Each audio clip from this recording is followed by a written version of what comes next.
Bonjour, aujourd'hui on va parler du transport membranaire et on va réaliser une expérience dans ce sens.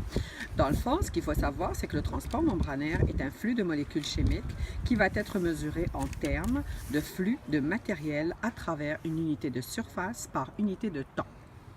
Donc, on a deux types de transport membranaire, passif et actif. En d'autres termes, aujourd'hui, on va voir le transport passif. Le passif, on n'a pas besoin d'énergie. Mais pour réaliser l'expérience, par contre, on a besoin de certains matériels.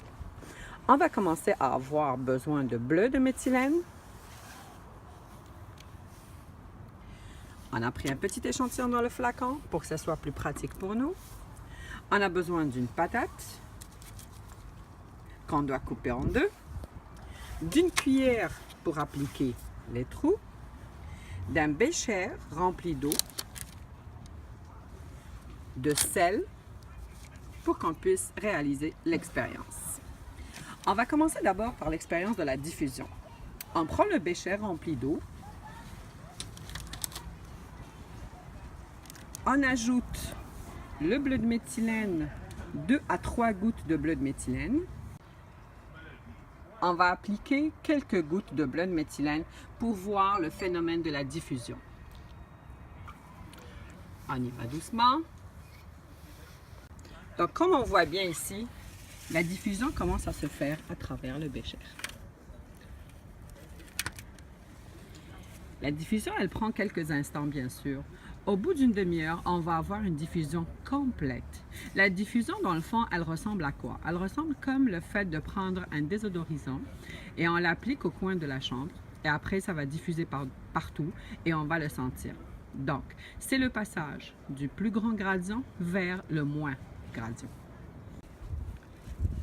Donc, la diffusion, elle se fait du plus grand concentré, donc le milieu le plus grand concentré, vers le milieu le moins concentré. Au bout de exactement 30 minutes, on a eu une diffusion totale. Ce qui est bien maintenant, c'est qu'on peut comparer. Regardez, la diffusion, elle se fait d'une manière graduelle dans notre nouveau bécher.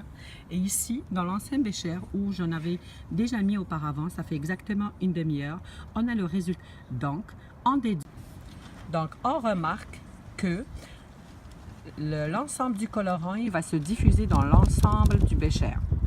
Et les molécules de ce colorant vont se disperser un peu partout dans le bécher. Maintenant, on va réaliser l'expérience pour l'osmose. Donc, on aura besoin d'une pomme de terre qu'on va couper en deux.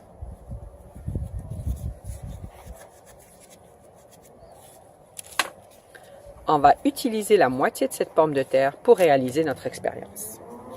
Donc, on va appliquer 3 trous approximativement identiques, de profondeur de 1 cm environ, pour qu'on puisse mieux observer et analyser notre expérience. Dans le fond, notre expérience, elle va expliquer le phénomène de l'osmose et du gradient de concentration. Obtenir une demi-patate avec 3 trous homogènes. Donc, maintenant, on va faire une quantité différente de sel. On va laisser le trou au milieu, on va rien mettre dedans. Et sur les deux côtés, on va appliquer du sel à des quantités différentes. Le premier trou, ce serait une petite quantité qu'on va déposer.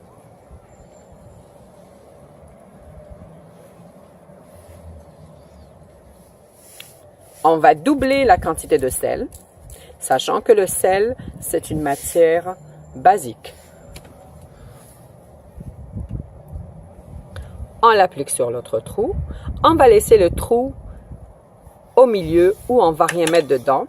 Par contre, pour pouvoir bien le différencier, pour pouvoir bien différencier la grosse quantité, on va mettre le sel, on va mettre le bleu de méthylène sur le côté où on a mis le moins de sel. C'est quel côté?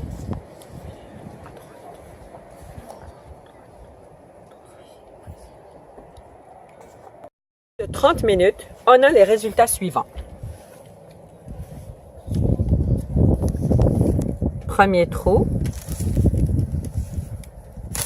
Deuxième.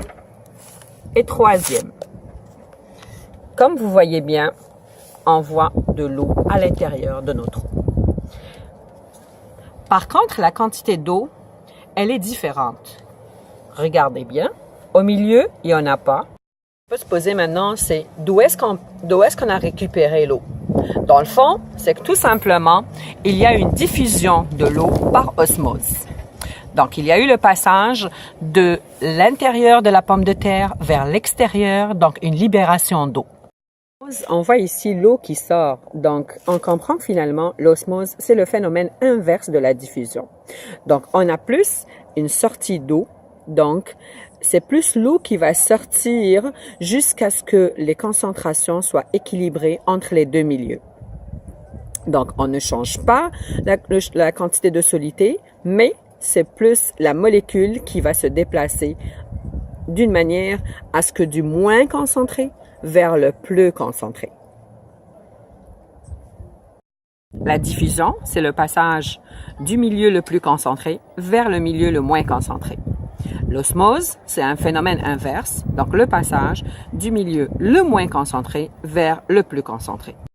C'est exactement le passage de l'eau à travers une membrane semi-perméable du moins concentré vers le plus concentré. Attention sur ce point, c'est que le même phénomène, il va arriver à l'intérieur de la cellule. Donc, ce qu'on a eu maintenant, par exemple, comme expérience qu'on avait pris sur la pomme de terre, ça se réalise de la même manière dans le corps humain avec les cellules.